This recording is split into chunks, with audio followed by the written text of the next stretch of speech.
2024 সালের ভয়াবহ বন্যা পরিস্থিতির কারণে গ্রামের রাস্তাঘাট এবং বাড়িঘর গোমতী নদীর ঘর গর্ভে বিলীন হয়ে গেছে।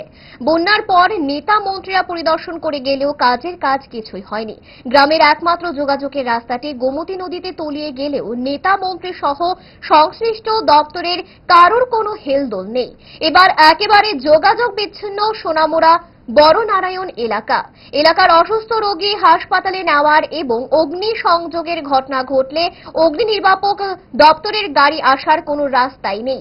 অবশেষে সোমবার সংবাদ মাধ্যমের সামনে এলাকাবাসী তীব্র ক্ষোভের বহিঃপ্রকাশ ঘটে। অবিলম্বে রাস্তার সংস্কারের কাজে হাত না দিলে বৃহত্তর আন্দোলনে যাবে বলে হুঁশিয়ারি দেয় স্থানীয়রা। 2024-এর যে ভয়াবহ বন্যা পরিস্থিতির কারণে আমাদের এই রাস্তাঘাট গ্রামের অধিকাংশই ভাঙ্গা গেছে। সব বন্যার পর থেকে আমাদের যে সমস্যা, আজও এই সমস্যা রয়ে গেছে। নেতা থেকে মন্ত্রী, এমএলএ পর্যন্ত আয়া দেখা গেছে, এমনকি বাইরে থেকেও মন্ত্রীরা, এমপি তারা আয়ে গেছে, কিন্তু কাজের কাজ এখনো কিছু হয়েছে না। আসলে আমাদের যে এই যে গ্রামের এই রাস্তা যোগাযোগের একমাত্র মাধ্যম। আমাদের এখানে মনে করেন যদি একটা গর্ভবতী মহিলারও হাসপাতাল নেওয়ার প্রয়োজন হয়, তখন রাস্তার অভাবে আমরা পারতাম না, রাস্তাতে মারা যাব, রাস্তার শিশু প্রসব হইব।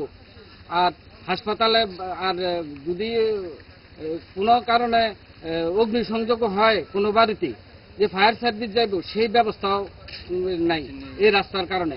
আর এই যে বাড়িঘর সব ভাঙ্গে যেতে গেছে, দেখেন গুমতির মধ্যে বিলীন হয়ে যেতে গেছে।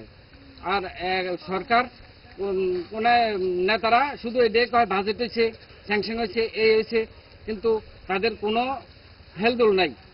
ইচ্ছাটা আছে কিনা তারা বুঝে না কি কারণে আজ পর্যন্ত এই গ্রামের এই সমস্যাটা, তারা গুমতির এই যে সমস্যাটা সমাধান করতেছে। কিন্তু কেন্দ্র সরকার শুনছি